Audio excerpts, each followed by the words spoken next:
This is the picture. So at the bottom is Thomas Ronhaar. Okay, wow. Thomas Ronhaar's lower half of the face. That's Thomas on the bottom. It's definitely Ronhaar on the bottom.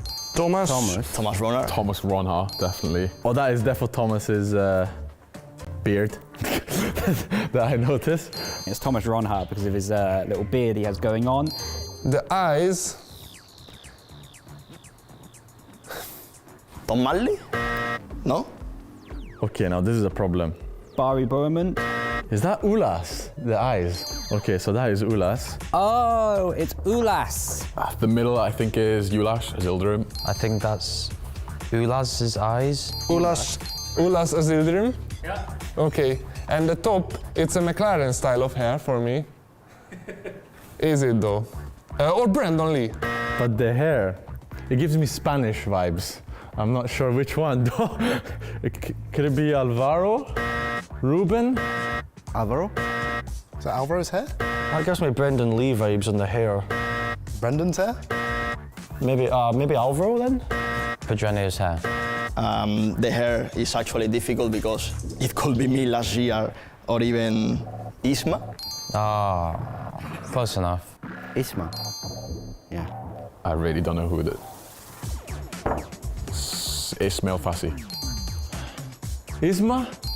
Ah, there you go. So that's Isma. Okay. Ismail?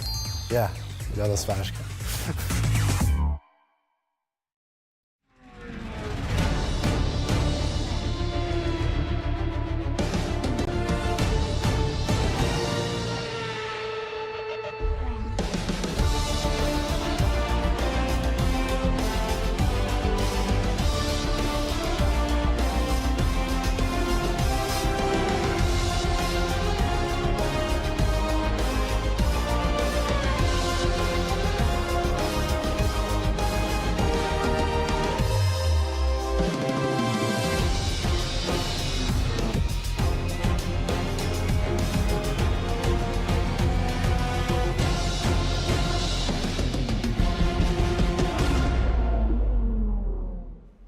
What a day we have had of racing and action, thrills and spills in the F1 Sim Racing World Championship 2025. Your winner around Spa was Alfie Butcher, his first win of the 2025 season. We've had 6 different winners. Will our race around Zandvoort provide a 7th different winner? It is time to find out. We're going to kickstart the show with having another get to know the drivers a bit more with a Would You Like To with Williams. Who's more likely to set the fastest lap in a race? What? Like this. His pace is amazing, so I don't think there is a lot more to say. I mean, you will get the fastest lap whoever pits later, and he likes to always do the reverse strategy, so yeah, it's easy for him. Got nothing to say. To try an impossible overtake.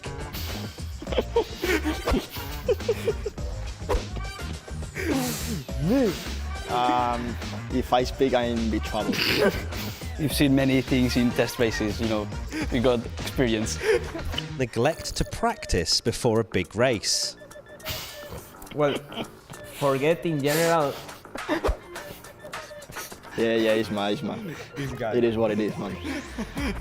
Celebrate a win the loudest. Well, him again. I think Ruben. Me? I don't know, I think you are a passionate guy. Maybe, yeah. Blame lag for a mistake. I think all of three, to be honest. All of us. To drive with a damaged front wing and still finish strong.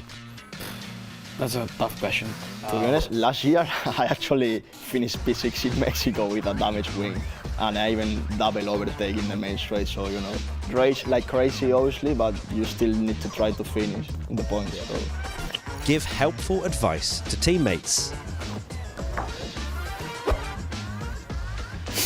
I guess I'm the grandpa of the team, so It's because of the experience, and He's just the most experienced one. Sometimes they take it, sometimes they don't. They do whatever they want, but it's fine. we are kids, you know. Well, we've been hearing from the Williams drivers there. Let's speak to someone behind the scenes. Ben Hawkins, of course, is the team principal at Williams. And what a qualifying session we've just seen, Ben. Impressive performance from both your drivers. Yeah, and actually interesting stat for you. This is the first time we've ever had 2 drivers in Q3. So, yeah, super happy. Ruben's also is his personal best. And to see our drivers only a thousandth between them in both Q1 and Q2 shows the pace is definitely there. So we're really happy. Not that, just that though, it shows the confidence is there as well. I know it's been a bit of a tricky one with Ismail Fassi coming in, leading the championship, set expectations rather high for you guys, didn't it? Whereas this is quite a nice moment to kind of lift the team back up. Yeah, definitely. And, you know, I was half expected to be, you talk about the race before. It wasn't how we wanted it to go. But it's nice that we knew we were going to bounce back and we're confident. And we could sit here or stand here and talk about that race. But ultimately it's racing and things happened, some in our control, some out of our control, but we just need to move past it. It's not just Ismail of the team as well. I know we've been talking a lot about Ismail being the championship leader coming into this. You've got a really impressive setup as well, haven't you? Yeah, and I've mentioned before, we've really worked on that. We're incredibly fortunate. Every single member of the team knows their role within the team, and it's just about keeping everybody happy. And yeah, it's fun to be with them. I mean, we had a room before this and we were having a party. I mentioned before we didn't party after the wins, but we just try and get the vibes before we get into the race. And yeah, it's a pleasure to work with these guys. Coming away from this weekend, if a win's not on the cards, what's the optimum thing that you want to take away? Do you want to try and get that championship lead back? Is it possible at this point? Yeah, I mean, I don't think I or anyone in the team has ever mentioned the championship and the championship. I've mentioned it a lot of times. I was just about to say, I think it's yourself and maybe others not too far behind me that keep mentioning it. We're not talking about it until we're in the fight. We're not in the fight, and for us it's just about keeping the points ticking over. You'd have seen our strategy with Alvaro was bold. That's because we're not here to fight moving P13 to P11. P11, P20 are exactly the same for us. We're here to get both drivers, all 3 drivers, in the points consistently. There was absolute outrage from Mr. Alex Strakes behind you there. We've all been talking about it because it's exciting. This is why we're talking about it, because it's a new championship leader in terms of something a bit different for us all to talk about. And I think that's the point in F1 sim racing. What I would say at this point is the championship is so incredibly close. It's anyone's at this point, and we're only halfway through event 2. Yeah, 100%. And you guys can keep talking about it. We'll stay in our bubble and we'll keep our feet grounded. It's been amazing to see. Is it 6 different winners, which is fantastic. Hopefully you'll see repeat winners and they'll be wearing blue just like yourself, which we do appreciate. And yeah, we'll just keep going one step at a time. Look, there's no bias here. Sometimes I wear red, sometimes I wear blue. And today I'm either for you or Red Bull. Who knows? Anyway, thank you so much. Good luck for the race. I'm sure we'll speak to you soon. Thank you. Pleasure as always. Great to hear from Ben Hawkins. Oh, sorry about that. Ben Hawkins there. There is no bias in this studio. Alex Shakes, F1 commentator, Matt Gallagher. The CV on Matt Gallagher in his work in F1. I couldn't pick just one aspect. Okay. But if you were going top bloke before, wasn't top it? bloke, so anything better than that P1 podcast. Okay, thanks. There we go. Yeah, and going for the sort of Navy-esque... yeah, not red, so no. Different. Different this time. Listen, gentlemen, I'm excited about this one. We've had a race earlier on in Spa, in Belgium. Now we go racing at the Dutch Grand Prix. And you heard from there, Ben Hawkins, very excited about that. And the facts there, this is a personal best for Pedreno, where he starts on the grid. And the first time both drivers in Q3 for Williams. That is incredibly exciting coming into this season where the team has improved so much. They're breaking their own history and the records that they've set before. Yeah, great to see a team on the up, getting those milestones, getting those results. I love the way they're talking down the championship. I mean, like Ben can say anything else. I love that. They can keep talking. We're going to keep talking it up because they've had a great start to the year. And that session was crucial, Tom, because they needed to bounce back after the first 2 races of this event. And they did just that, as you say, with both cars. Yeah, and finally, I think I can say Q3 now. Matt Gallagher, what were your highlights from quali earlier on for Zandvoort? The resurgence of Ferrari. I think that was brilliant to see, not just from the fact that they have had the struggles and they've come back with a brilliant performance in qualifying for both cars, but the emotion that we saw in qualifying as well is what we live for as fans of the sport and spectators at home as well. You want to see those storylines, and Barry saying, we're coming back, this is our time. Yeah, it's awesome to see, but they now have to translate that. He can't just say, we're going to come back now, this is our time, and not deliver tonight. So let's see. Yeah, pure elation. That's what we were calling it. And obviously, Thomas Ronhaar starting in P5. Fascinating for his form so far into Event 2. He said to us yesterday night, he said, I qualified in the middle of nowhere, finished in the middle of nowhere. He was on pole position earlier on today in Spa. Couldn't put that into a victory, but did get a podium. They're all so incredibly talented. Nothing really separates them. What can they do? If they haven't had a result that they wanted so far, Alex, what can they do coming into tonight? You've just got to carry on with the processes. I think for Ronhaar especially, I don't think he'll be too disappointed with a podium finish and a P5. I think normally in championship contention, you'd be like, oh, I need better than that. This year, when the point swings are so great, when there's so many drivers in the mix, getting on the podium, putting it P5 in qualifying, that's crucial. So he doesn't need to change much about his approach at all right now. Okay, solid start for him in his home race. Let's have a recap of quali earlier on.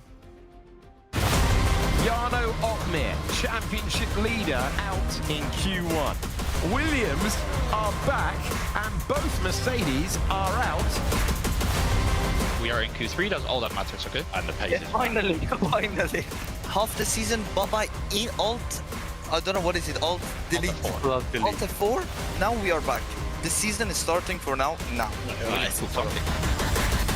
Feels very good to have finished this qualifying session in P1 for Barry and P3 for myself.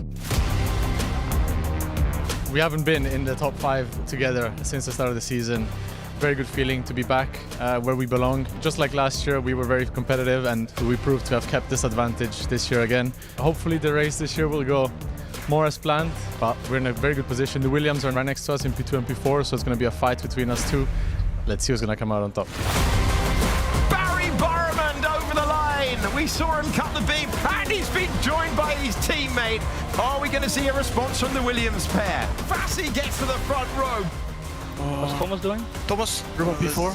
I think he was Thomas. Oh, let's go. Come on, man. Come on. Let's go. Bravo. Come on. Good job.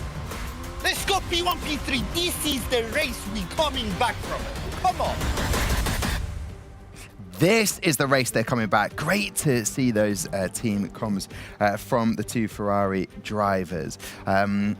It's going to be exciting around Zandvoort to close out the day. Thanks for joining us. If you want to get involved in a conversation, hashtag F1 Esports. Get across all of the socials. All of the teams have been posting, getting ready. I reckon they've already got the assets set up, ready for that race win. Yep. Could it be a 7th different winner? Looking at the previous winners around Zandvoort, gentlemen, just to pick out some of the details. Freddie Rasmussen, your winner last time out. He's already picked up a win in Event 2. So, again, the man in form, he scored more points than any other sim racing driver. So, you wouldn't bet against him today. You certainly wouldn't, and I think that applies almost everywhere that we go. Barry Barrowman in 2nd place last year, Freddie Rasmussen in 1st. Some great names all the way through there, but yeah, Barry Barrowman's got the knack of this circuit, hasn't he? He does. Look, he finished 2nd last year and he's starting on pole here today. So I would say Barry's looking like the favourite, and if they can get into that 1-2 position with both of the Ferraris, then they're going to be very difficult to beat. But they do have two Williams to cope with as well. Will there be aggressive strategies? Lots of questions coming into this one, but strategy is going to be the key around here with how difficult it is to overtake. And no pole driver has gone on to win the race. I just noticed that stat there. That's going to be the talk of sim racing in the World Championship 2025. It hasn't happened other than Ismail Fassi, who starts in P2. Yep. That was back in the Australia race. But it seems to be on pole is fantastic. You get that extra point in the championship, but just concluding the deal. We're both watching. Barry Brumman has left the studio for the moment. Yeah, he's sprinted. I think it's a quick pit stop, for a body pit stop there. Yes. Before, because the amount of drivers... That's a normal sentence, body Thomas, wasn't it? That's new. Yeah, I like it. That's new. There's only 2 minutes and 24 seconds to go. And then I leave, and then it becomes sane again. But it's interesting enough, actually, to mention a couple of warnings have been given to drivers for mid-quali session if they're out in Q1 or Q2. They've left the rig to go to the toilet. They have been given a warning. You got to go. You got to go. Well, you've got to have that body pit stop. Yeah, 2 minutes to go. Body pit stop.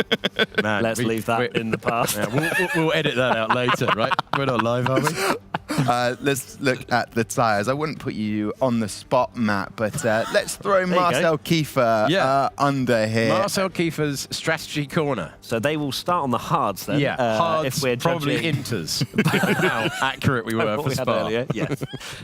So interesting, there's 3 strategies there that Marcel has offered up as Barry There's our pole sitter. comes back to the rig with 1 minute 33 to go before we get underway. But yeah, interesting. It's going to be fascinating because not only do we, like we saw in Spa, right? There was 19 drivers on hard tyres. We thought, the strategy is not going to be maybe as interesting as other races, but there was a window of opportunity for the drivers to go long to undercut. So we still have that strategy there, even if perhaps when we look at it on the face of it, there's not much to look at in the sense of they're all on the same tyre. I wonder if they'll put Longuet on the soft tyre, get that launch off the line, get the 1-2, manage the race. That would be very, very tempting. Say it louder, they might hear you. Very tempting, I think, for the man in P3.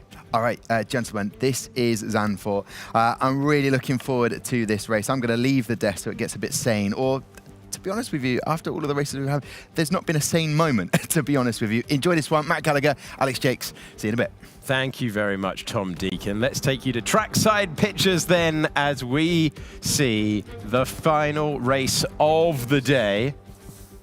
And it is a really intriguing track, this one, because it's one used a long time ago for Formula One. It's very tight, it's claustrophobic, there's one clear-cut overtaking opportunity, there's a banked final turn, and the first lap, Matt Gallagher, is going to be very, very important.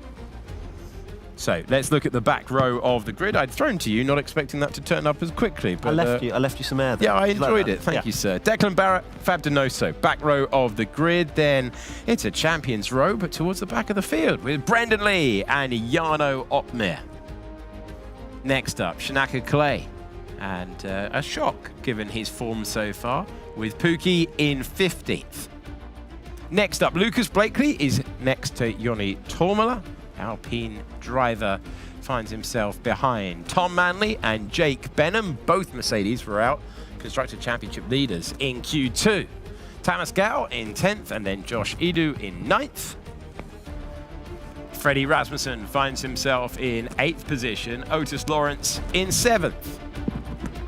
We move forward and find Alfie Butcher, our most recent race winner. He's next to Thomas Ronhaar, who was on the podium back in Spa. He's P5 for this one. And then it's Ruben Pedreno back in the field and P4. He is next to Nicolas Longuet.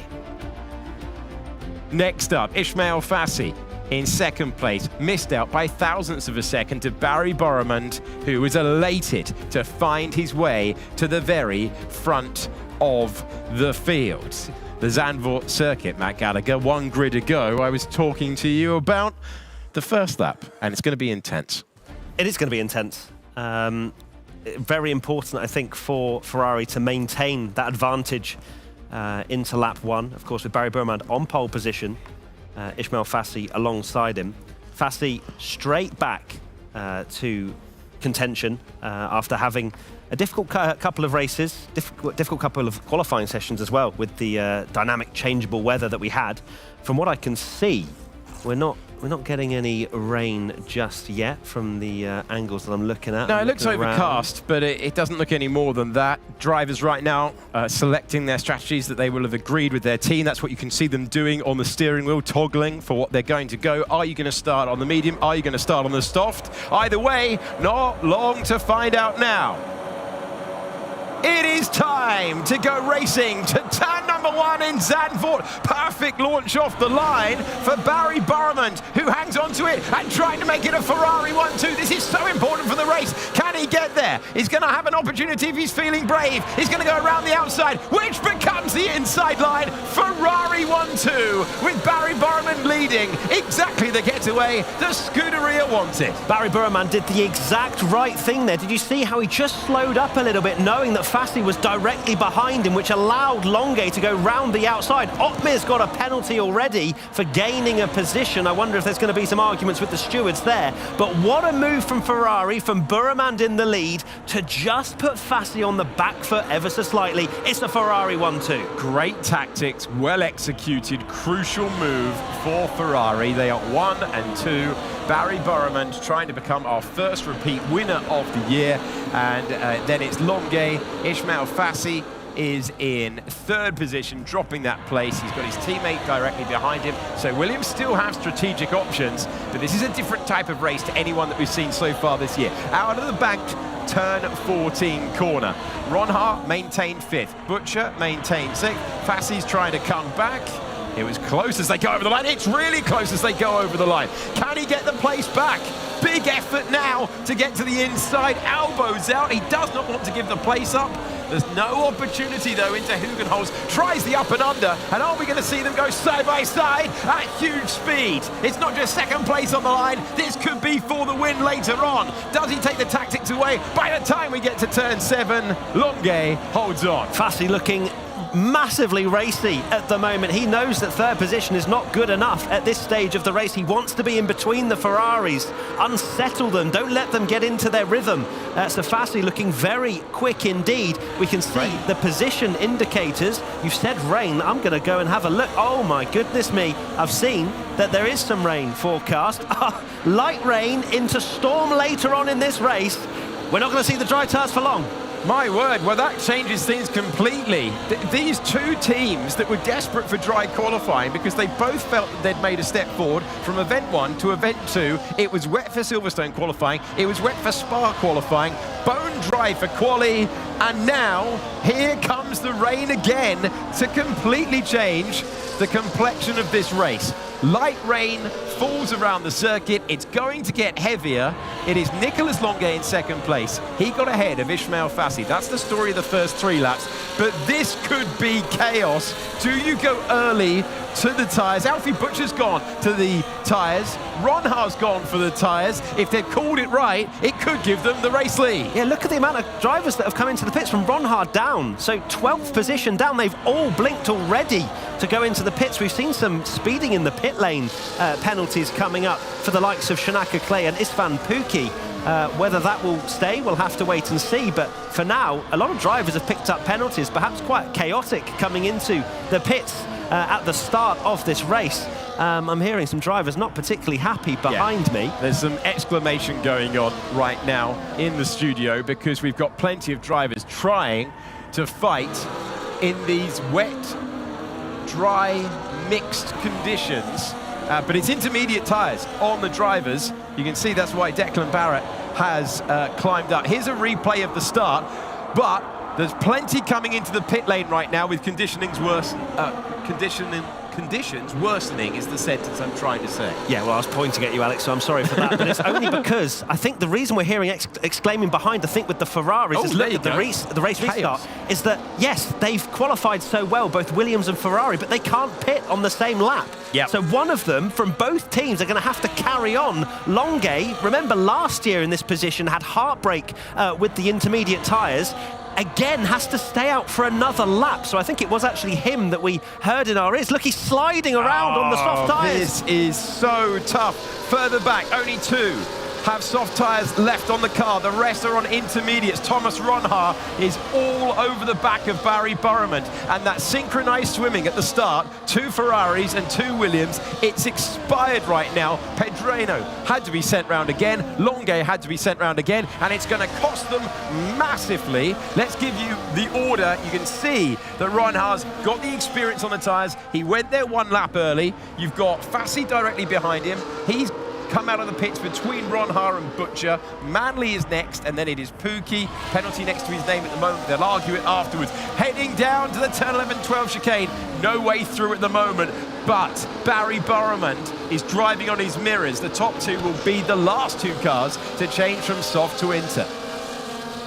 So there you go, Longay into the pits now. Ruben Pedreno will come in for Williams, and I would be very, very surprised if they're anywhere near the front. I mean, you can see they're already filtering through. They could be right at the back of this pack. It is heartbreak for Longay again.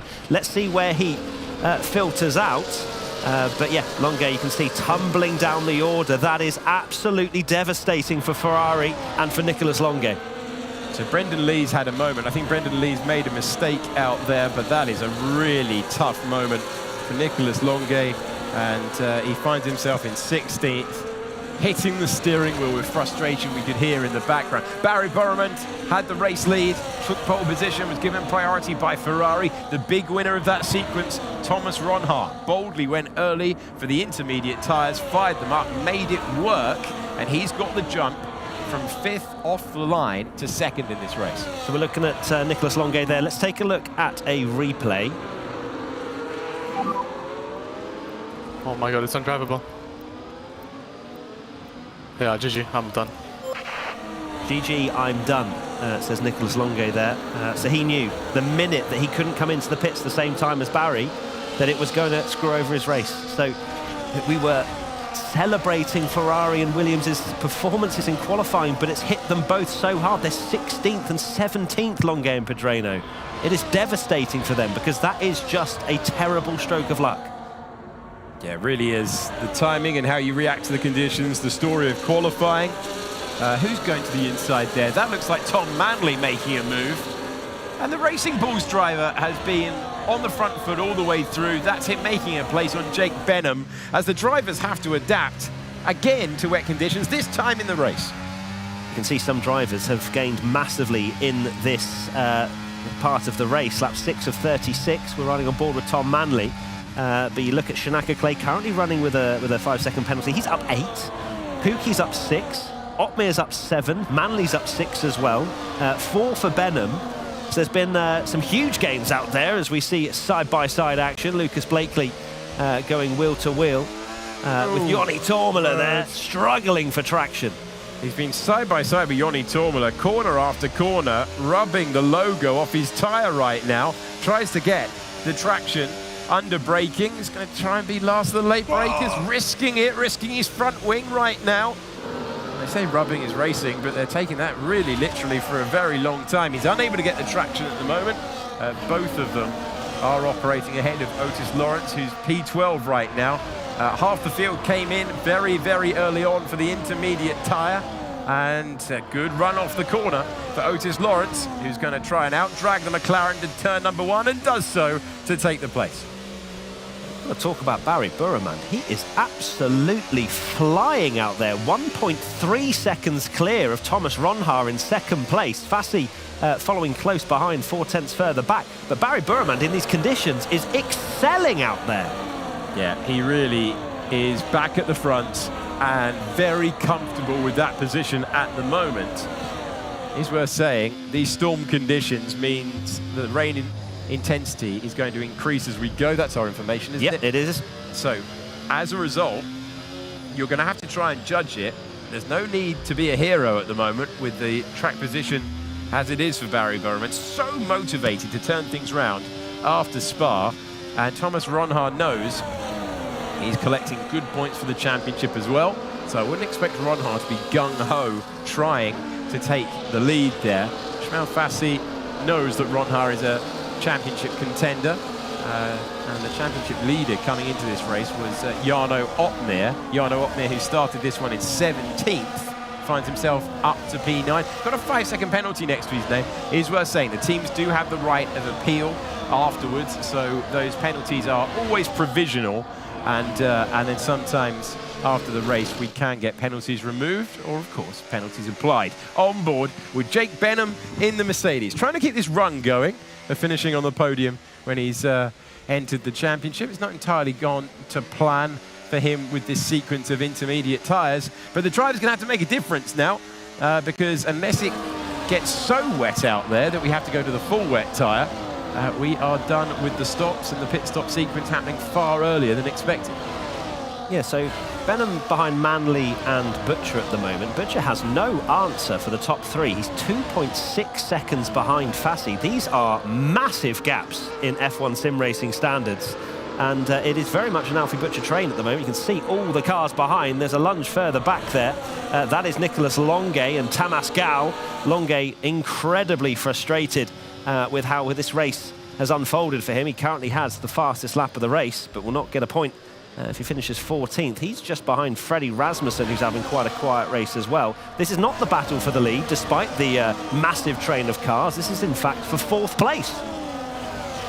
Yeah, just watching Alfie Butcher, who's checking his rear view on the game at the moment, heading down to turn number 1, knowing that he's not getting the purchase that he wants at this stage. Butcher, not with the confidence of others around him at the moment, but it is a difficult track to overtake on. It becomes easier in the wet. Corners that normally you wouldn't be able to shape for a move become very interesting indeed. Again, you see a wiggle when applying the power for Alfie Butcher. With different setups, gambling, grip levels can have a massive effect in these conditions, and they're unaware of the conditions that they're going to get coming into the race. Barry Burrman leads by 1.4 seconds. Still very tight between Ronha and Fassi in the battle for 2nd place. This incredibly tight championship battle that we have this year. And Alfie Butcher is part of that championship picture after winning in Belgium. And he will be trying to cling on to that 4th place, but he's checking the mirrors rather than trying to catch the drivers in front. So I am pretty convinced Alfie Butcher is missing a front left end plate, and this is the reason why he is lapping almost a second a lap slower than the drivers ahead. But with these conditions, they're finding it hard to actually get past him. 4.1 seconds behind Fassi is Butcher now. And dive bomb move from the man you mentioned. Fassi gets past Ronha. And our former championship leader tries to take the place away. That will become the inside line. You can run it around the outside, but then you are shuffled to the curb. Fair racing from both. Racing room given by both of them there, but the move is complete, and Fassi's up to P2. Great move from Fassi as we have more action further back. That's Pookie and Otmir, in fact, going very, very close indeed. That is going to get very tight. Way has he got by at turn number 7. Superb from Pookie, and it might get worse for Jarno Otmir, who's being elbowed out of the way right now. That will be true frustration. Joni Tormala getting himself up to 9th position. And Jarno Otmir, who he undid the damage of qualifying earlier on, losing a couple of places. So Otmir, of course, running that penalty. I think it's worth sort of almost pretending that doesn't exist for now, because we've had many penalties in the past be taken away after the race. Pookie being one of them in Bahrain, for example, when he was fighting for the win. So yeah, Otmir down to 10th, and it's really not going all too well for him at the moment. But yeah, further forward, Alfie Butcher still leading this train, and as these conditions will continue throughout the race and will get worse, the question is, can Butcher hold on to this 4th place? Because the top 3 are gone. There's no chance, really, for any of the drivers to catch that front 3. But Alfie Butcher has a job to do in that McLaren with the damage he's currently holding. Let's check in with Jake Benham. Beautiful stuff, this one. Beautiful stuff, this one. Out there, Jake Benham in 6th position. His teammate Istvan Pookie is in 8th position. We're hearing from Claire that the damage was done for Alfie Butcher's front wing when he entered the pit lane. So that's our information for how he lost that end plate, which has essentially turned this into 2 separate trains. We've got the podium finishers. Ismail Fassi is going to try and do something about Barry Burrman. He's having the strongest drive of the year that anyone's had so far. I think on reflection, it's lap 11 of 36. His win in Bahrain was categorized by great racecraft at the right moment. This is pure pace in really tricky conditions. But Alfie Butcher's damage to the front wing of the car means that we've got, for the first time all season long, 2 races happening out there. Certainly do. Fassi, very important to be in that front three, and looking very quick out there as well, is Ismail Fassi. He went 3.5 tenths quicker than Barry Burmand on that last lap. And he's trying to make it a fight for the win for all of us watching. You can see the rain coming down. It's getting heavier and heavier. As we said with the weather forecast, a storm is very much on its way. So the wet tyres will be a question mark as well as we get later on into this race. And Alfie Butcher, he kind of doesn't want that. He wants to stay on these tyres forever so that he can just not be undercut. Because right now, he cannot really be overtaken. They're really struggling. Manley can't get an opportunity despite the front left damage to his front wing. But the race is going to take another turn. We're expecting that to be the case on lap 12 of 36. A high lap count around here due to the short nature of the circuit. That gap is static. Great driving from Barry Burmand and Fassi, pushing each other all the way. But that gap is static at 1.3, 1.4. What are you thinking for Tom Manley right now, Matt? You've been studying the back of that McLaren time and time again. You know you've got way more pace than the car in front. You're trying to get by, mainly so that you can protect yourself. If you get through, it's another P4 and good points for the championship. Exactly. What Tom Manley's thinking now is podium's out of the question. This is essentially for him the best position he can get is the car ahead of him. So he now just needs to treat that as if he's second place in the race. So he has to be very calm. We've seen on a few occasions this season Manley be quite negative about how his race is unfolding, but he's in a good position to potentially score 12 points if he finishes ahead of Alfie Butcher in fourth. He just needs to pick his move wisely. Because right now he is safe in P5. Overtakes are difficult in these conditions, and just wait for that right moment, because in the pit stops he is going to jump Alfie Butcher most likely. Just needs to go one lap earlier. Does Alfie Butcher take front wing change? Probably not as well, just purely because he will then go to the back of the pack anyway. So yeah, it's going to be interesting to see how Manley does this, but still running in a strong fifth. Let's hear from one of the carriages of the Alfie Butcher train. This is Jake Benham. So you're telling me it doesn't get drier at the end? No, it won't, Jake. That cloud is after the race end. Okay, got it. So he's looking at that weather forecast, hoping for a variation in the strategy. And not having it. Out front, the top three having their own private race, enjoying themselves. Now 7 seconds gap. As Jake Benham has a chance. What's going on with our timing tower? As Pookie's coming to the pits, I believe. That's a very interesting decision. Not the only one. So Pookie's come in. Blakely as well. Yeah, quite a few drivers have decided, look, everyone's going really slowly in this train. I'm going to go onto some fresh intermediates, set some blistering times and jump the lot of them. Lovely. Easy. Simple. Let's find out whether they can fire it up and whether the Butcher blockade, if you like, is going to be able to continue, because it is... He's keeping them all at bay at the moment. He's inch perfect at the moment. Just going to look over my shoulder. No, he's picking his lines beautifully. Doesn't seem overly concerned. Applying the power really nicely. It's working brilliantly for Butcher. Strategic curveballs in there, though. Teams are trying to think their way past the McLaren. I tell you who also will be looking over their shoulder, Alex. Barry Burman, 1.1. Now 1 second, the gap for the lead. He's actually got it under a second, has Ismail Fassi. And Fassi, he's had such a difficult last couple of races because of the rain. We started to question, is it the wet conditions that perhaps he struggles with just that slight bit more? Well, forget that. He is rapid. He is absolutely rapid, down to 0.8 of a second. Yeah, we knew in the dry he'd be quick, but he's having a great drive in the rain here. Shanaka Clay came in as well to get new tyres. He does have the penalties next to his name, but it was very, very intense on the opening lap. There's a lot of contact going on there. Fortunately, that happened at the exact same time that drivers were coming into the pits.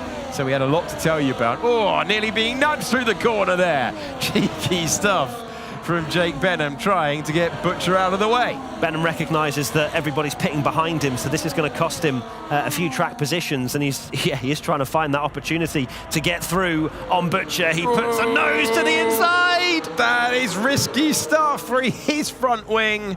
and his race. Not able to get by, but he's giving it everything, trying to change that. Love this angle of the car swooping around the gravel trap. 1 corner to go when you make your way through turn 12. And it's lap 15 of 36. Plenty gave up track position there for fresh intermediate tyres. Tom Manley, who had been studying the back of the McLaren for such a long time, decided to do that. You've got a bit of a gap there. Manley came in, Pookie came in, but Plenty are pitting for new intermediate rubber, including Otis Lawrence. Yes, you have to wonder now, what is the strategy for Benham, Tormala, Otmir, who are stuck in this train? Longuet there as well, of course.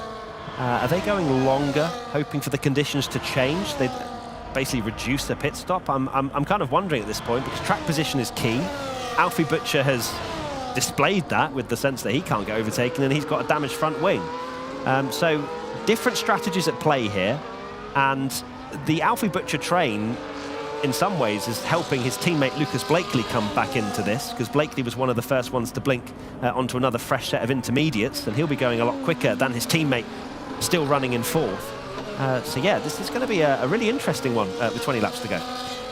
Tom Manley has done a 1:18.3. Our race leader last time out did a 1:19.6. So degradation and tyre performance is a thing on the Inters as well. They are wearing down, and a second faster at the moment. The driver in 14th pulled the trigger on swapping to a different set of tyres, and he is lapping much faster than the leaders at the moment. Obviously way off the pace, but 26 seconds he's lapping off the leaders at the moment.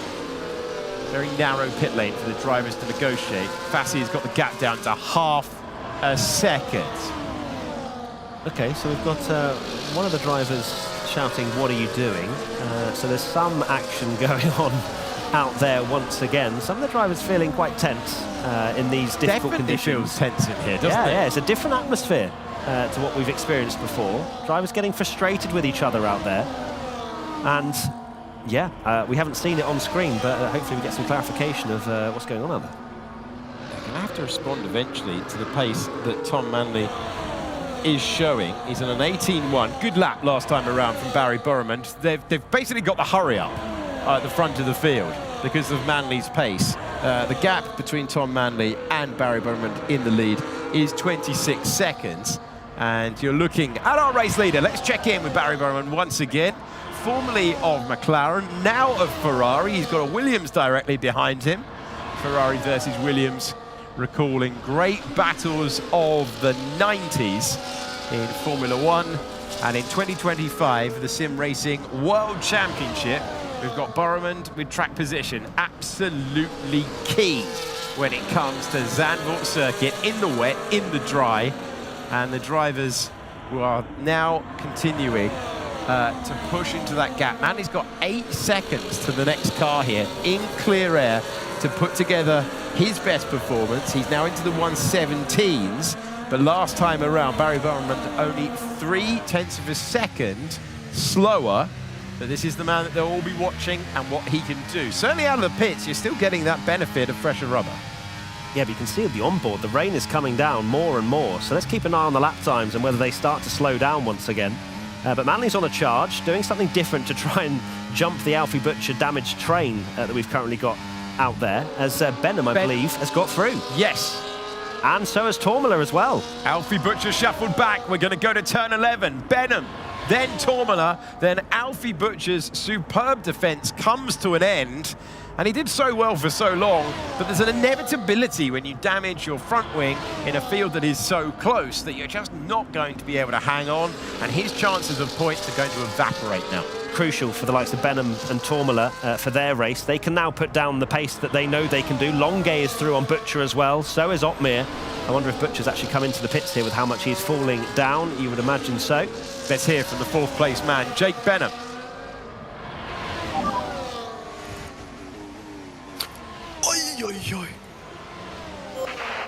You didn't say very much, but that's how close you get to ripping off the front wing and ruining your race. Speaking of front wings, he has indeed changed his front wing, has Alfie Butcher. He, of course, had a long pit stop there. He's down in 20th now after that stop, and that will most likely be curtains for his chances of points in this one. But Butcher did a pretty good job, I suppose, to bring Lucas Blakely in play for later on, because he has much fresher intermediates. He's in that Tom Manley charge, 6.2 now off the back of Edu. But 17 laps to go, not a long way to go in this one. No, it's continues to be very wet out there. Ismail Fassi won the opening race of the year. Barry Burramond got up and running in Bahrain. 0.3 of a second between the two of them. This is as close as Fassi's been since they left the grid earlier on. He was jumped by one Ferrari, 0.2 of a second, no way by at this stage. As they make their way through the banking, onto the main straight further back. Benham, then Tormola, then Longuet, who has responded really well. By the way, if you're thinking why didn't Longuet just back off, it would have been as broad as it's long. He would have lost around the same amount of time if he backed off and left a gap to then come into the pits. So they kept him out in the hope that the rain wouldn't deteriorate. Either way, they were going to lose about 7 seconds that way, and that's exactly what happened. You're on board with Jake Benham. Jake Benham pushing on. You can see the gap between Barry Burramond and Jake, 13.3 seconds, and they are on the same strategy. They have not pitted, so that's a insurmountable gap for Jake Benham, but he'll be happy with 4th place for now. His streak of podiums is likely to end in this race. But it has to be said, Barry and Ishmael out front, they are in a class of their own. Ron Haar cannot hold on, and that's not something we say all that often. He's 3.4 seconds off Fassi as Thomas Ron Haar, and it is very much a 2-horse battle. It is indeed. Currently separated by 0.7 of a second. There you see the battle for the lead. The gap is not big enough for Ron Haar to come in, take fresh tyres and really heat the pressure on. It might have been if Butcher had been able to hang on for much longer. And they're heading down the main straight. The Scarlet Ferrari of Nicolas Longuet in 6th place. Had been dreaming of a Ferrari 1-2 and a return to the podium. But the timing of the rain and the decision they were forced to take meant that he dropped down. He is trying to make his way past Tormola and Benham. And we're getting more stops. See the Haas in the pit lane. And Thomas Gao getting his stop there, returning to the racetrack now, the 20th runner in the field. Shanaka Clay, he has those 10-second time penalties, but these are all provisional. They'll be argued afterwards. He did make a stop from the points-paying positions, so Haas trying to chase more to their total, but they decided to take new rubber. At the moment, our race leader is doing a 1:19.3. Tom Manley is doing a 1:18.0.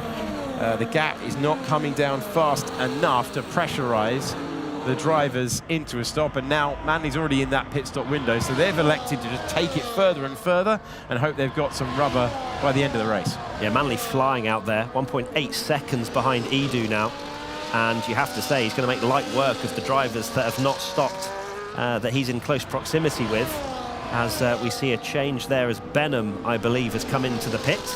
You can see his name tumbling down the order. So Benham decides to pit now, and we will find out just how much time he's lost after being in the Alfie Butcher train. I've heard a no to my right. All the drivers are exclaiming in this one. A very noisy bunch this evening compared to what we've been used to. With plenty of emotions. Barry Burramond leads, Ismail Fassi, then it's Thomas Ron Haar in 3rd place, Yoni Tormola's in 4th, Nicolas Longuet in 5th, and Benham was the driver who came in to take his stop. Looking further through the field, Manley is now up to 9th position. So I believe we might have heard Brendan Lee exclaiming, as he's now down in 20th position and off the back by 3.6 seconds. Claire Cottingham reliably informing us of the exclamations that are going on around the room, because there's a lot going on at the moment. But back towards the front. Who was peeling into the pits there? I believe that was the front two. If it's the front two, this is going to be massive. This is going to be really big. In comes Barry Burramond. And Ismail Fassi comes in as well. Nicolas Longuet stays out there, and they're having to respond out there. They will have fresher rubber, but Tom Manley was right on the cusp of the pit window here, and my word, they've timed it to perfection. They had to respond to Manley's pace that we've been keeping you informed about. They pulled the trigger at the last possible moment, and they have just covered off Tom Manley, whose stint forced the top two to give up track position and pit. And Nicolas Longuet will continue out front for the time being. 1 lap fresher tyres, but crucially, both Barry Burman and Ismail Fassi came in for their stops. The Manley up into what may well turn out to be 3rd place for now, but Ronhaar with 9 lap fresher intermediates, 2.2 seconds back. Blakely has got through on Shanaka Clay, and just look at the difference in tyre life up and down the field. More side-by-side action here with Lucas Blakely, Shanaka Clay and Otis Lawrence getting involved as well. Lawrence wanting to do a bit better than 10th place. He'll have the inside line. Will he make a move down the inside? No, not this time. So Nicolas Longuet leads. Freddie Rasmussen is in 2nd place. Barry Burman has the fresh intermediate rubber, and he's still got Ismail Fassi right behind him. Now with the tyres rebooted, it'd be interesting to see who's got the confidence. And we can see that Freddie Rasmussen continues to race on. You're looking at the reigning champ on lap 24 of 36. Really enjoying this one. They're having to respond, they're having to improvise. This isn't just run to the run plan. You're having to think about it all the way through. And Tom Manley really putting the pedal down. Might claim his place on the podium as a result of what he's put together. There will be fresh rubber for Thomas Ronhaar as well. Barry Burman, Ismail Fassi will ease clear of Manley after he nearly closed down an entire pit stop on them. Lawrence and Clay battling out there for P8 still, with Pedreno trying to do that comeback drive similar to Nicolas Longuet after the early heartbreak for the pair of them with the changeable conditions. But yeah, there's battles up and down the field. There's going to be changes for sure. Freddie Rasmussen's still out there, and he's not stopped for a very long time since the conditions changed. So Barry Burman's going to easily come up to the back of that Red Bull and retake the lead. Ismail Fassi 3/10 behind. He is looking to pounce. He just needs that one opportunity in the next 12 laps. Let's check in with the man who's just stopped for new inters, Nicolas Longuet. You can easily overtake. They're on older tires and they're not going to make it to the end anyway. You're still on a good strat here. Might still be on for like a top 6. So just getting that encouragement that it's not done yet. He's got the fresh tires. He will be able to attack. And that's sometimes where the team really play their part, encouraging the driver to keep their head down. And Ismail Fassi is setting Barry Burman a proper exam here, isn't he? Test lap after lap after lap. Let's see, in the wet, in mixed conditions, with old inters, with new inters, whether you can pick every single breaking point. Because if you can't, I'll be by. Exactly. Going back to Longuet's team radio, he's not on the worst strategy, for sure. I don't even think that's the team trying to G him up. He's got much fresher tyres than some of the drivers ahead of him. Butcher, Otis Lawrence, Shanaka Clay, Blakely, Pookie, they've all got much older intermediate tyres ahead. So Longuet could still be in for a decent points finish here, but his teammate is coming under a lot of pressure from Fassi. When will Fassi decide to unload the battery and have a move into turn 1? I was going to ask the same question. Can he do something with the battery? Can he change it all? Ronhaar back to 3rd. Manley's great stint means he pits again on lap 26 of 36. So he is forced to respond, having gone to those tyres earlier on, trying to get out of the train that was behind Alfie Butcher. And still, there's 0.4 of a second for the battle for the lead. You're on board with home favourite Thomas Ronhaar, who's having a bit of a lonely race. But if it turns in to 15 points, I don't think he'll care at all. No, he's been a lot more measured in this event. I believe he would have learned quite a bit from the Jeddah Beresne incident. And he's had a quiet event too, which is, you could kind of see that as a negative, but it's not. He's going about his business, he's scoring good points, and that in this unpredictable championship may well get him the title at the end of the day. Nobody's dominating. Barry Burman, of course, has won a race but he's not towards the front of the championship standings. He might well be if he wins this one, but Fassi as well. We've not seen anybody take a stranglehold of this championship, so Ron Haar being very cautious about it. 4 seconds back, easing his way to a podium. As it stands, important to take your tyres all the way to the end. The driver's standings. Fascinating going into this one. Jarno Opmeer had taken the championship lead, currently running outside of the points. And that's for the first time, as we have some more action out on track. The Mercedes there of Benham getting through on clay. Yeah. I saw Jarno Opmeer actually post this on social media, saying that it was the first time he's led the championship since December 2021. Wow.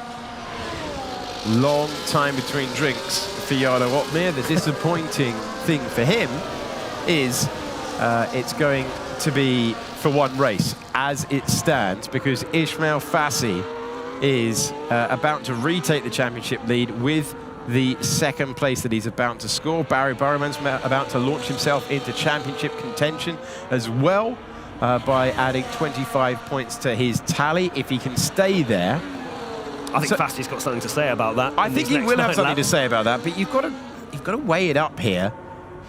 Championship lead, good return to form. I know we're asking a driver to ignore their racing instincts. Get it wrong in the rain and let Opmeer off the hook. Teams are going to be finding things in between events. Fassi just wants to return to the top step, doesn't he? He certainly does, and it's interesting. He's going around the outside. Here's the moment that we were waiting for. Trying to turn the outside line. Oh, he's shuffled onto the curb. I don't think he'll be too happy about that one. We'll have to look at the margins for that, but Fassi pushed to the exit curb. No grip out there, especially in these conditions. We now have a battle with the McLaren there as well. Lucas Blakely and Jake Benham fighting for 4th position. Can Benham get ahead? You'd expect him to. Blakely turns in. Brave move to do so. Shanaka Clay fighting his way to 6th position. Alfie Butcher trying to come back. It's an angry set of drivers behind us right now in the studio. There's so many moves of brinkmanship happening around this Zandvoort circuit. One corner where you can overtake cleanly. Everything else is a risk. Look at this, it's all unfolding. Longuet now on the inside with such fresher intermediate tyres. Great opportunity for him. Lucas Blakely's in 4th at the moment, and he pitted about 15 laps ago, did Lucas Blakely. He's trying to hold on like Alfie Butcher was earlier, and this is playing into the hands of Longuet. Well, they're just lining up for him. Blakely is surely trying to help his teammate back into contention here. Butcher, who changed his nose, by the way. Yeah. Whilst this is all going on. Where's he come from? But this is massive for Longuet, who's got that tyre advantage. And if he just turns all the moves into a traction race, he's got the better tyres. So get the driver off the racing line, put your foot down, try an up and under, and there are real opportunities for the Ferrari man. The longer this goes on with Lucas Blakely. Earlier on, it was one McLaren defending. Now it's another one. Lucas Blakely hanging on to P4. There remain 0.4 of a second between Ismail Fassi and Barry Burman out front. They are an exclusive elite group out front, away from everyone else. Our top two putting on a show for the win. Behind, it's anyone's. It is heated in here, Alex. I keep hearing expletives, all things being flown around by these drivers. That's just Tom Deacon. He's having the time of his life watching this one right now. But some drivers are so frustrated because these conditions make it so difficult to overtake. Blakely can hardly keep the car on the road, but he's still managing to hold on to P4. Oh, late send time. Here we go. There's the traction race. That's exactly what I'm talking about. If Longuet can get the car off the racing line, Longuet's going through. It's as simple as that. With the tyre advantage that he's got, he's come up against Alfie Butcher. Tyres are a massive, massive issue here. If you've got fresh ones, you're going to be able to fire your way by. We still need to resolve who's going to win the race, but until we get to the final laps, we want to show you the melee of action. The drivers, so many behind us, are frustrated, they're angry, they're striking their steering wheels. This is going to be a proper debrief afterwards, but who's going to be our winner? Who is going to win this private battle? All aboard the Lucas Blakely Express. it's been an expressive one McLaren the entire race. Firstly, with Alfie Butcher with that damaged front wing, but he is very much in the fight again. It is an unbelievable recovery from Alfie Butcher in the McLaren. That change of front wing clearly worked him onto a very nice strategy indeed. Of course, lost some time there, but with Lucas Blakely holding the pack up so aggressively, it's brought him right back into play. And Jake Benham, he can't find a move. Incredible. He's had corner after corner to try and shuffle Blakely away from the ideal line. Blakely's getting it judged to perfection at the moment. Does Benham have the patience to execute the move? There you go, off the racing line. Can you place it to perfection? Can you make the corners? The next question. That was a little deep. Gives an opportunity. Look at the Ferrari in the background. Here we go. Making contact, not able to get through. It's a narrow racetrack. It's a precarious racetrack right now. Keep you updated for the battle out front. Inch perfect stuff from Barry Burman. As it stands, Fassi not letting him get away, not letting him breathe, making him sweat every single corner right now. We're on board with Nicholas Longuet looking for the move. Out front, finally, it looks like Benham is going to inch clear of Lucas Blakely, and his defense will now come to an end because Benham has got up to fourth, and Blakely, I imagine, will make way for Alfie Butcher because Nicholas Longuet will be trying to get by. There's the feather of the throttle. Oh my word, he tried to cut off the path of Longuet, who would have been deploying the energy to try and get by, and Blakely slips down to 7th. Yeah, it didn't work out as well as McLaren would have hoped, and Lucas especially. He wanted to let his teammate through as soon as possible to give him a chance, and that's an Alpine in the background of Tormula. Tormula moving, but then the Red Bull of Freddie as well. For Freddie, goes around the outside of Blakely, down to 9th position. And up to 8th goes Tormula, still 0.3 of a second for the battle for the lead. Lap 31 of 36, started in the dry, will finish in the wet. Oh my goodness me, that is so close to contact. Jarno Opmeer, every point counts in this extraordinary Sim Racing World Championship, and he's got past Blakely now, as Opmeer tries to limit the damage currently being done. 2 points for Opmeer as it stands. That penalty will be appealed by Red Bull, could still stand, might be removed. So ignore the black and white flag for driving standards for a penalty symbol in this game for the moment. Fassi is so confident in the first sector. Problem is, there's nowhere to use that momentum for a heavy braking zone. It feels as though Fassi is just trying to find the moment to send it on Burman and perhaps make the Ferrari just waste a little bit of energy on some laps to almost shape a defensive move when Barry doesn't need to. Fassi looks like the faster driver and has done this entire race. And he's pushing him along, 0.3 behind. Is he waiting for the moment, or is he stuck? We've seen this with the drivers behind. The McLaren has been so wide. Can Fassi make the move? He'll want to. Yeah, forget the championship at the moment. Fassi, his natural instincts will be kicking in. He's been following this Ferrari for most of the race, and he wants the victory. Just darting into the braking zone of turn 1.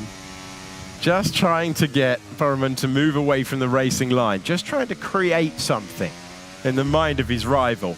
This has been a relentless test for Barry Burman. If you thought he was excited with his pole position, he might be so exhausted at the end of this one. It's honestly going to be some celebration, though, if he hangs on. Ferrari's going to get past the McLaren. That's further back in the field, 5th place for Nicholas Longuet, who was told on the radio earlier on, hey, you could still be in for a P6. He's done brilliantly there. He's managed to move ahead, and it's not going to be the podium that he wanted, but that could have been. Shoulders could have gone down. Pace might not have been there. That's a fine recovery drive. Oh, it's phenomenal. He was right at the back of the field. It completely went the wrong way for him at the start of the race. He's up to P5, and I'd say he's probably not done there either. He has fresher tyres than Jake Benham ahead. Benham's managed to clear away slightly, 1.6 seconds the gap. It's 0.2 out in front, make that 3, which is a massive margin in these days. But once again, Fassi looking to potentially shape a move. But Longuet, yeah, fantastic, brilliant stuff. Can he catch Benham for P4? I'm intrigued to see how Fassi plays these final laps. Is he prepared to let it go to lap 36? Oh, it's going to be close this time, I think. Real defensive move. He'll want the outside line. Can you try and find the grip? He's had one run all race to try and get the lead. He went around the outside, and was shuffled onto the curb. Exactly the right defensive move for Barry Burman of Ferrari to make. But Fassi will bank that knowledge. He's had one dress rehearsal. He's running out of laps. He has to weigh up retaking the championship lead with every driver's desire for victory, because you want to avoid what just happened between Joni Tormela and Alfie Butcher. Tormela's having such a good race. He's in 6th place now after that contact with Butcher. We kind of caught that at the end, so we can't really judge what happened, and I'm sure Marcel Kiefer will be adding that to his touchscreen analysis. But Tormela up to 6th for now, but contact will mean usually some stewards' decisions. It's going to be a long analysis, be as long as the race. He's got so much to pick through. They all started on lap number 1, second half of the field.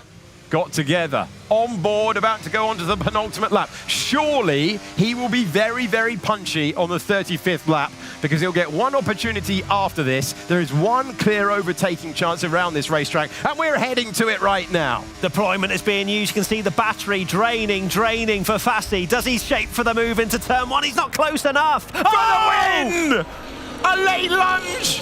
Oh, it's not enough! But he came from miles back. He came from Amsterdam, and I thought he was going to pull it off. But that was well done. That was so well judged from Barry Burman. And now, is there enough time for Fassi to catch back up, or is that the moment that decides the race? I think Barry's been recharging his batteries. We get more action into turn 1. The 2 Red Bulls. Freddie Rasmussen in 7th place, then it's Alfie Butcher, then it's Jarno Opmeer trying to minimise the damage. Currently 18 points for Fassi, currently 2 points for Opmeer, with the possibility of a penalty hanging over him. Can he get by, minimise the damage? It's been a topsy-turvy season. Final lap of the race is a few corners away.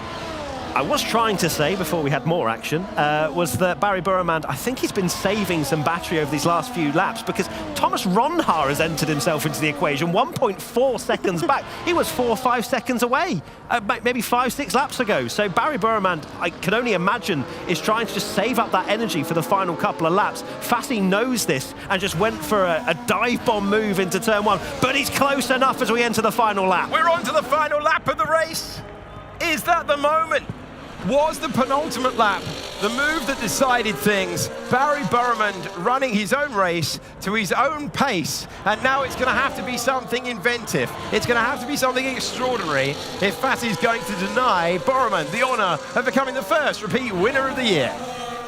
He's close, is Fassi. He's shown he's had a little bit more pace than Barry Burman, as Opmeer now clears Butcher for P8 as we see the final part of that into turn number 1. Fassi's 1/10 behind, make that 2. He's pushing him around this part of the track, but he can't find a way. He's been so good all the way through that first sector, but as you say, Matt, there's no way by. There's no clear heavy braking zone until you get to this section. Can he fire up the car to have a chance to have the momentum? Ronhaar's caught the pair of them, but Barry Burman has judged this one perfectly, and only an error into turn 13 can deny him now. Fassi has sat there, lap after lap, patiently waiting for the opportunity that we thought came at the start of the 35th lap, but Barry Burman will hang on. He will come out of the back curve, and he will celebrate a pressurized victory. Superb stuff from Ferrari and Barry Burman, who converts a strong drive to the win after surviving the pressure lap after lap from Ismail Fassi, who retakes the championship lead with 2nd place. Thomas Ronhaar completes the podium for a 5:15 points. We're racing all the way to the end. Looks like it's going to be side by side. Who's going to get there? Tom Manley got Alfie Butcher on the line. He beat him by 0.02 of a second.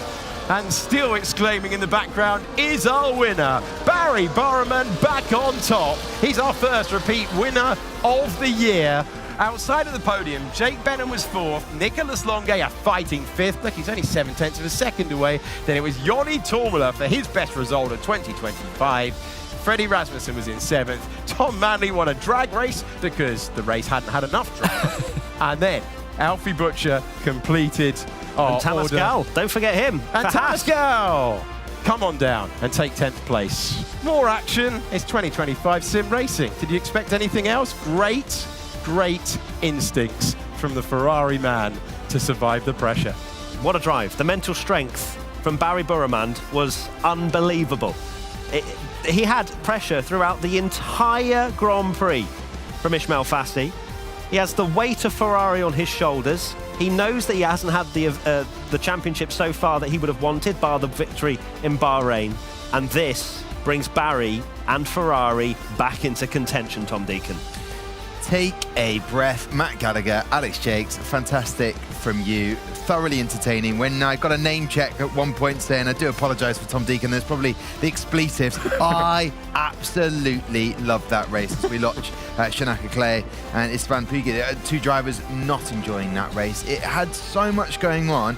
Just here in the studio, just hearing the anguish. The swearing. The swearing. Don't press it. Don't press it up. Honestly. A lot of we're fines being going to hear a bell in a minute for closing time. There It's was like a couple here. of whoopsies here and there, and as you can see, the emotions there for Nicolas Longe. Frustrating because I'm probably thinking of Nicolas Longe being frustrated because at the beginning, the immediate we need to get on the inters changed the whole complexion of the race, and that's what it means to this team. And we highlighted Ferrari, what it's going to take for them, how they're able to lift one another. That's a race winner there, a two-time winner in 2025, consoling his teammate. That's what it means to them. But what a race. What an absolute race. They're an incredibly close unit at Ferrari. It's wonderful to see our race winner. He'll celebrate on his own time. He's comforting a driver who he wanted to bring with him to the podium. Yeah. The only way that that's happened is the timing of the weather. Remember, the unselfishness of Longe enabled Barry Burramand to be on the right tyres at the right time, and he's played his part in Ferrari's win today. And what he needs to be reminded as well, Nicolas Longe, that was a fantastic ride. Superb. He finished 5th. Yeah. And he was pretty much plumb last at the beginning of that race. He said it, GG's, good race, I'm out. Exactly. So to bring it back to 5th, I know it doesn't feel like it's not a victory, it's not a podium. But he's done everything he could today. Yeah, he's maximised the unluckiness from the start. Yeah. And that's what you have to do. I'm so surprised. A third race with rain. In some way, the Get rain sick of is it now, to be honest, Tom. Can we just have, please, just a hot day on the track? Shout out to Ismail Fassi as well. Right towards the end, lap 35. He came from Amsterdam, apparently, for the late lunge. Beautiful line. If you've never been to Zandvoort, it's basically the seaside resort of Amsterdam.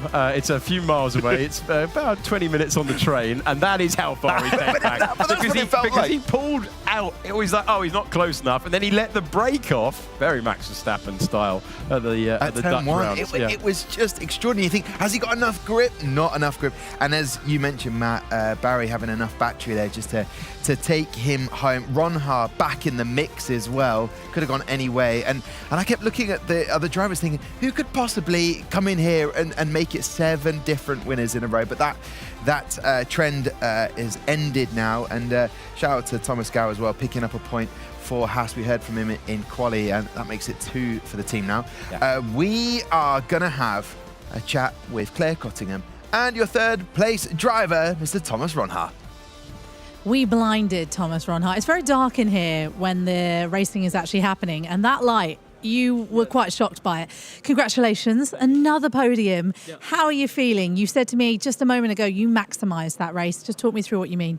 Yeah, no, first of all, the start, of course, when it was raining after lap 1, well, at the start, basically, we knew we had to pit very early. I knew the only way I can make, position up front was to take a little risk by pitting a bit earlier. Out of the final corner on lap 2, it was already getting very, very slippery. Then I started to box, which was the right call in the end. I had a lot of tyre on the first lap because it was nearly dry still. So that way, Ismail was able to overtake me and eventually pull away to Barry. I found out throughout the race when the tyres really started to kick in for me at the end, I started gaining, but unfortunately it wasn't enough. But I think we fully maximised what we could do today, so I'm happy. Another race that we're talking about rain and tyre strategy. Yeah. It's quite surprising, actually.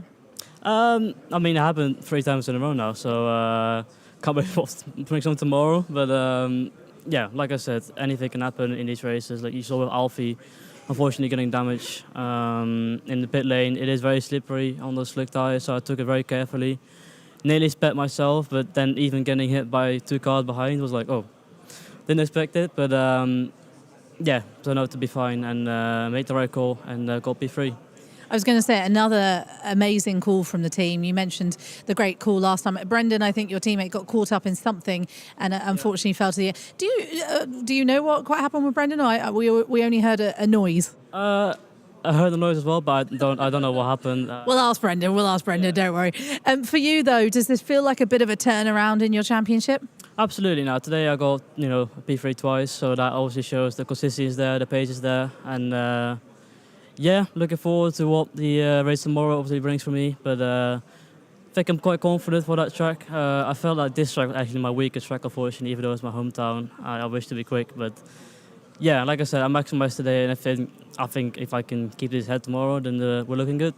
Well, it's still a podium position at your home race. So we will say congratulations. We'll let you run off. We'll do more racing tomorrow, of course. And I'm going to bring in second place, Ismail Fassi. Thank you, Thomas. Ismail, come on in, Mr. Late Lunge. It was a good one. It just wasn't quite enough to get around Barry, was it? No, definitely not. GG's to him. He did a fantastic race. 0 mistakes.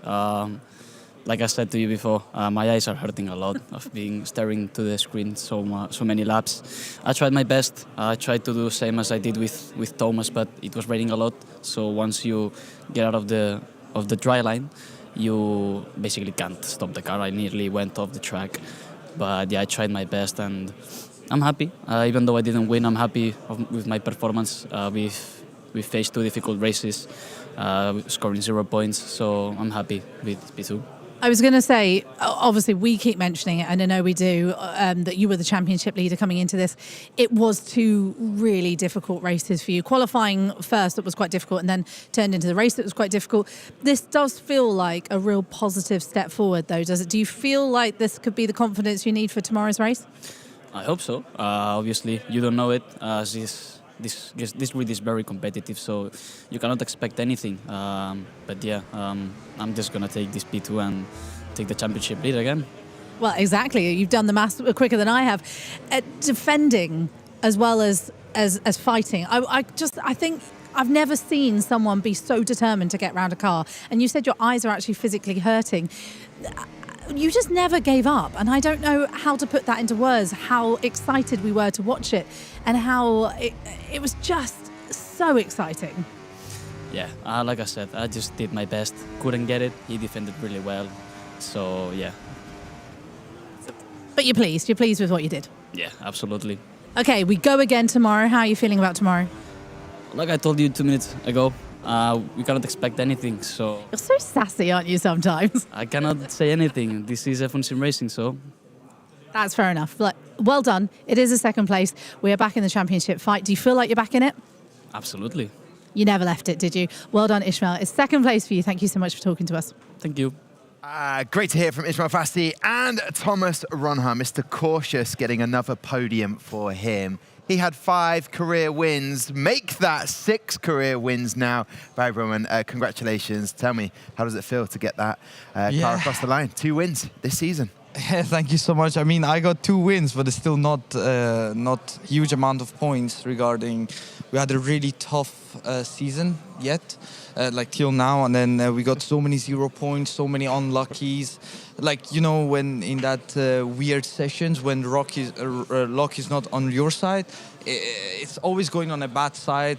It was quite tricky this season in general. It still was quite tricky. I'm super happy I got this win, but we need to, I think, work on a race setup in the wet in the race, because I can confidently say that Ismail was faster than me, but luckily I could stay P1 and bring it home, and really good point for team, and also unlucky for my teammate once again in Zandvoort. He was just unlucky again, but luckily he had a crazy drive, finished P5 with fastest lap. So yeah, still a good point for the team. Now, something that we spoke about just before we came here, you just saw the clip of Fassi going for the move from Amsterdam, as Alex Jakes called it. And your reaction after you seeing just how close that was? That was actually super close. When I saw it, I was like, what? I didn't see it from my POV, but it was actually crazy close. And luckily we didn't have contact and we both could finish the race. So did you know that it was pretty much in your hands. A trend that we saw throughout the race was it's pretty difficult to overtake in these conditions. We had Alfie Butcher with a broken front wing leading a massive train of cars. When you were leading, despite knowing that Fassi was slightly quicker, did you have the confidence that he'd have to do something pretty crazy to get through? Well, I knew in Zandvoort in general, even if it's dry, it's quite tricky to overtake. It's just the nature of the track, and obviously when it is rainy, it's even worse.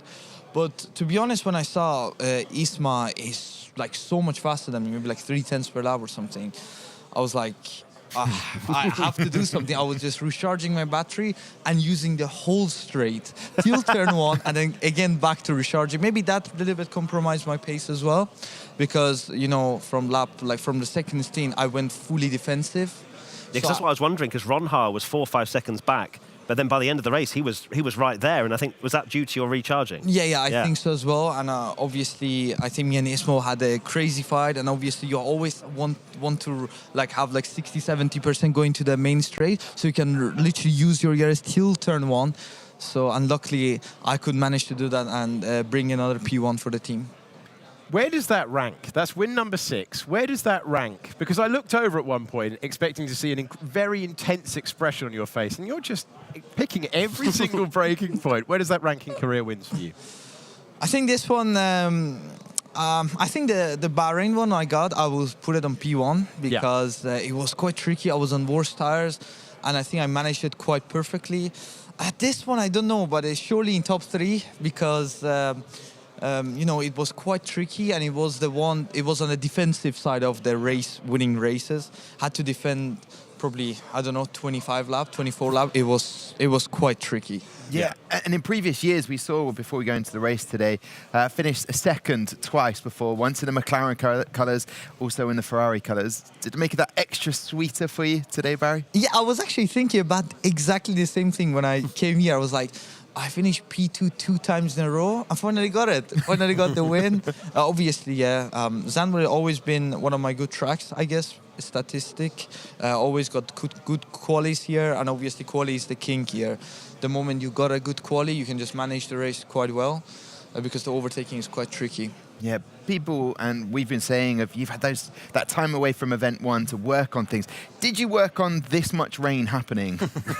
we actually did. We actually did a lot, but for some reason it doesn't look that good. I can confidently say that. Well, I think it's quite average, which is something that obviously we need to work on.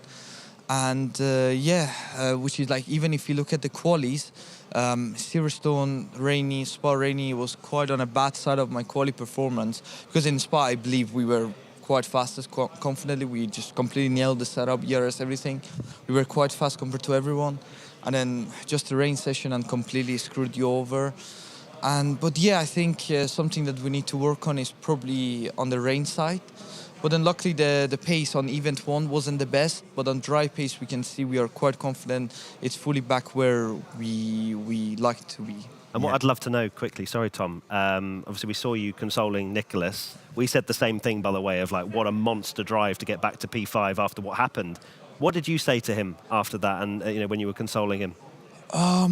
Basically, me and Nick are super close to each other in general. Like we were really good friends, and now we are teammates. And I just told him, like, look, you did a monster drive. You drive like a champion, as he is, and you should be proud of. I know it sucks, obviously, for me, for everyone. When the thing's not going your way, you don't enjoy it. That's just. It is what it is. But I said to him, like, come on, man, you did an amazing drive, finished P5 with fastest lap after being P19. Yeah. It's just something that, it's amazing. It's amazing. I'm sure he's very grateful to have a teammate like you, Barry. Congratulations again on the win. We go racing again tomorrow, so you can't even have a party. Even if you wanted to, there's no party. No party. William said no party until after Kota, when we'll see you tomorrow. Barry Boromande, your victor around Zandvoort. Let's have a look at the standings then. This is where we leave today. 3 days in Event 2, and we've come to the end of it for Event 2. Here is Thomas Ronhaar into P2, but Ismail Fassi, you're still your driver standings leader for the championship right now. Jarno Opmeer down into 3rd, and again, Matt Gall. I could see on your face how close you're number crunching. Just absorbing No, but you're number crunching like we all are, looking at this going, this could be anyone still. But what I'm seeing here is the Ronhaar narrative that we've been pushing coming to fruition here. He's 10 points off the top of the driver's standings. He's not won a race yet. Yeah. And it just takes a couple of great performances, which we absolutely know Ronhaar can do, and he'll be leading this Drivers' Championship. It's a different approach to what we've seen previously with Ronhaar. Back-to-back podiums. Interesting enough, Freddie Rasmussen has to be more aggressive, and Thomas Ronhaar needs to be more cautious and think about that result and the bigger picture sometimes if you want to win a championship, right, Alex? Yeah, key day across the board for Fassi to bounce back after the disappointment of what he saw in the first rain-affected races. Brilliant drive in the rain. So rain qualifying at Silverstone, rain qualifying at Belgium, and he bounced back brilliantly. And Ronhaar took it back a tad and has got back-to-back podiums to fling himself into the championship picture. Mercedes didn't have the easiest day when it came to the Zandvoort race, but they continue to run with a great margin, you have to say, at this stage of the season. So good, and Ferrari with that win, moving up into 3rd. Williams dropped down a bit after a personal best from Pedreno to qualify in P4. Wasn't the race for him. Look at there, the tyres. It's all the softs, and then quickly change. I'm curious to know, Matt, and please, if I seem a bit silly from this, there was more intermediate tyres changed. There was more intermediate than that. There was another stop in there. But why couldn't they double stack? That's just a curious question. Is it something in the game? Is it were they lost too much time? It's time loss, right? So they'll know that they'll lose a certain amount of time by queuing, but it's going to be a handful of seconds. With the conditions, they don't know exactly how much time they're going to lose. So a driver's instinct is not, I'll come in with my teammate and definitely lose this amount of time. Yeah. Let me put my skill to the track and try and lose less time than I would in the pits. And that was the long gate coming. He had to stay out because Barry obviously because they qualified so close. Yeah. If you double stack, you're definitely going to fall to last. If you don't double stack, the rain might not have been as heavy, might have had an opportunity to only lose 2 seconds rather than 7. Okay, I'm glad that's cleared up. Right, Marcel Kiefer in the VIP area. I can't believe this. How has he allowed Danny Berezny in? This is unbelievable. Oh my word, there's a guest list. Marcel, over to you, buddy. Well, the reason why Danny is here because he is a VIP, Tom. And welcome, Danny, to the first guest of this amazing panel that we have here. How are you feeling after not racing? I feel privileged. If there is a race to sit out and watch, then probably this was the most enjoyable one. I don't remember in esports a variety of strategies like this. I think the pit windows for people on the 2-stop inter strategy after the race went from dry tires to the wet track, it's something that is very rare in esports. So Codemasters delivered with a truly dynamic weather this time, and it was really good. Obviously a little sad at the same time because as a driver you always want to take part in the chaos. Well, so you hear, shout out to Codemasters for doing a great job here. And I would also say this was probably the best race of the season so far. So yeah, I think also our short highlight reel is not so short today. We have a lot to talk about. And if you're ready for it, then Danny and I will talk you through what was actually going on throughout the race. There are incidents. There are. That's a very, very... downplaying it. So first of all, we had the race start where 3 drivers from 3 different teams, Otis Lawrence, Frederick Rasmussen and Josh Ido, they all lost 7 places in turn 1. So here we go, looking at this. It starts with a very ambitious move from Otis Lawrence, and I honestly, I like Otis a lot, but this move is not on. It's getting way too deep. Then you can also see he's running out of...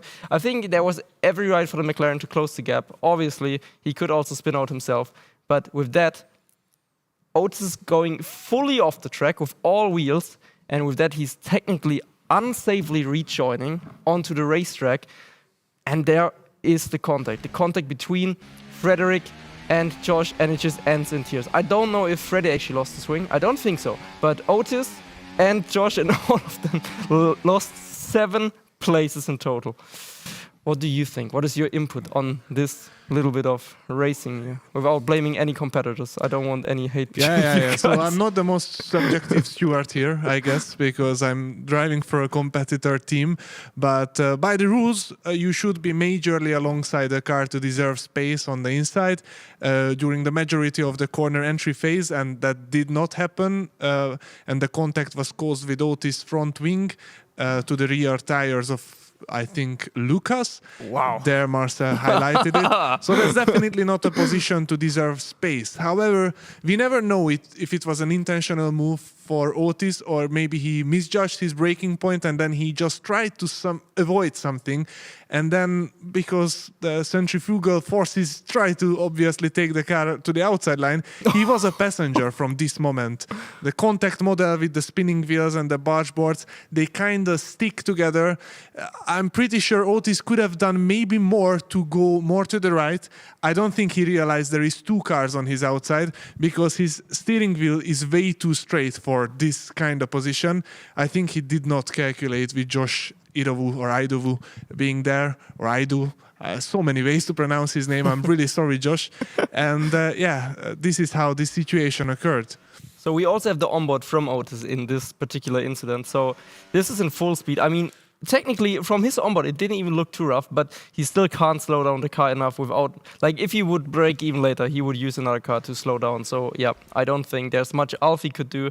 And with that, it just ends up in what we already saw. And for Josh, it was the same scenario, but I think actually the only one here to blame is probably Otis this time, unfortunately. Even though 3 cars were involved, 3 actually suffered, and Josh had a major front wing loss. And he can be happy that he didn't lose his front axle. Yeah, it was a nice idea by him to try the opening up outside line. It works a lot of times, but not this time, because there is some unexpected things happened on the inside. Freddie also, maybe he could have backed out a little bit earlier, but that's really just blaming the victim, because obviously he had every right to be there on the track and cannot just disappear. It's just at these starts, if you take risks, sometimes these things happen. All right. I mean, great input from you, Danny. And now we have another, without an incident, actually a great start by Nicolas Longue, where he sent it around the outside and made it a Ferrari 1-2 into the first couple of corners. So let's jump on board with the Frenchman. This is team play at its finest. Barry blocks the inside line, obviously not too scared about Ismail, but rather trying to help his teammate. And Nico has the left side of the track, which turns into the inside line at this banked corner. Barry even leaves him space here to be absolutely sure that they secure the 2 best spots right after the race start. It's been definitely a dream for Ferrari. Beautiful. And then we have another overtake here from Nicolas Longue in lap 8 on Thomas Gall after he was feeling like the race was already over, but he still managed to actually fight back through the field and finish in a, I think, P5 position. I think this overtake really shows how much less grip you have off the drying line in wet, even if you don't always visually see it. As soon as Tamás lost the inside line, he just lost so much grip that Nico got basically ahead of him by the exit of the corner. And I think this is the first game that has these truly differences in grip across the surface of the track, and it makes wet driving pretty fun, but pretty strategical at the same time as well. Amazing stuff from both drivers here, especially from Nico. And here we go for one of honestly, these 2 drivers, I think they can break the latest. They both nailed, Ronha and Fassi, they nailed this like super late, locking the steering wheel, and he actually somehow slows it down. It looks like he would completely overshoot it, but great move by Ismar. Then we are also jumping to a fight on board with Otis Lawrence from Joni Tormola and Lucas Blakely. Very, very hard racing here. And actually, it's kind of like Lucas suffered quite a lot throughout this race, multiple times, especially at the later stage. And we also see a pass by Otis. So he lost 2 positions in just 1 sector, basically, which was super, super quick. And now let's talk about your teammate. Istvan Puki here fighting with Jano. Jano is trying to get around the outside. Puki is holding on well to the inside, but this is not over yet. And actually, the person that is benefiting from it is Joni Tomla, but I don't think we have this one ready right now. Okay, let me have a look. So we have Lucas Blakely making contact here as well. with, I think, who is this? Is it Otis? Yeah, it's Otis. What do you think? Well, that's the same kind of move that Otis did at the start. It was just never really on, never got alongside enough. It's just not a big braking zone enough to do that. So I would say the same what we said at the start. All right, thank you very much. Let's have a look at Benham. Actually, one of your teammates making a move on Lucas Blakely in lap 29. Well, it was not easy for him, and we didn't feel like he got always the exactly one car width of space when he was definitely in a position to at least deserve something. Lucas tried to obviously come back to the ideal racing line as much as he could. It's what happened between Charles Leclerc and Lewis Hamilton in Monza in 2019. I think many people remember that iconic race.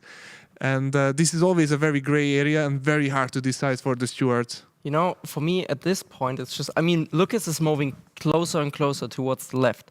But especially when it gets to the braking, he makes another slight move to the left. I don't know, would you say this is, despite the fact that it's your teammate, that this would be moving under braking, or do you think it's still just right within the regulations? It's okay to move this much at the braking, it's just not leaving adequate racing room, in my opinion. But that's just my opinion. I love racing with the full trust that I will always have a car width of space, and you get into a really uncomfortable situation like Jake got to brake on the grass, and there are cars very close behind you. If you go off the dry line, you will lose even more grip. He is drifting the car.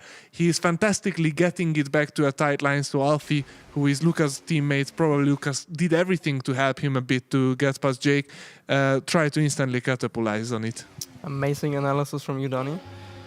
So we get back with the Ferrari driver who made this comeback, Nicolas Longuet, where he fought back through the field and with a late slam, but this is, I think, perfectly fine. No contact. This is it, and it's so hard to nail a braking point in a close field like that. It's so easy to hit the car ahead of the car that you are trying to overtake, trying to brake as late as possible, and Nico just absolutely nailed it, and he didn't get distracted by the fact that Joni tried to defend the inside. He went even more inside. But the next one, he might have overcharged it a little bit. I think here, no, is this? Ah, yeah, here. I think, is it maybe like a chain reaction that he hit Alfie, then Joni put him into the back of Alfie again? Like, he braked a little bit, maybe too late. Then they made contact from behind, and contact also with Alfie. Is it like just like game physics, or what can we put that down to? He didn't gain a position from that, so it's again very hard to decide if the stewards want to penalize it, because unfortunate incident like this happen in racing. If he would have overtaken like that, that's definitely a penalty for me. Yeah, but like that, you need to probably see the grand scheme of things, or I don't know how to exactly say it. And obviously there is an amount of slowness that you just cannot expect, and you cannot judge, and Nico backed out of it eventually. A little bit touring carry. Let's have a look at one of the biggest losses in this race. So we are on board with Jan Ortmer. We can see Joni Tormola is fighting in lap 31 with Lucas Blakely, sending it down the right-hander. Fair and square, I think they might make a little bit of contact, but actually Freddy gets a great run and nearly also passes Joni Tormola, whilst Jarno is just sitting behind and waiting like a shark in the ocean. Jarno is very patient, and when others run out of battery or they have a compromised exit, he is there, and this turns to the inside line, going off in the gravel, probably with these wet tires, a little bit better grip than what they would have on the slicks. Jarno definitely deserved some space, in my opinion. He had nowhere to go. Can you explain us why, though? Like, would you say the car is, at what point is a car, according to the regulations within the championship, so the viewers understand what is actually within the rules? They say the cockpit position, so you should be at least 50% alongside the opponent's car. So your car should be alongside at least the driver's head, which happened for some parts of the cornering situation, did not happen for another.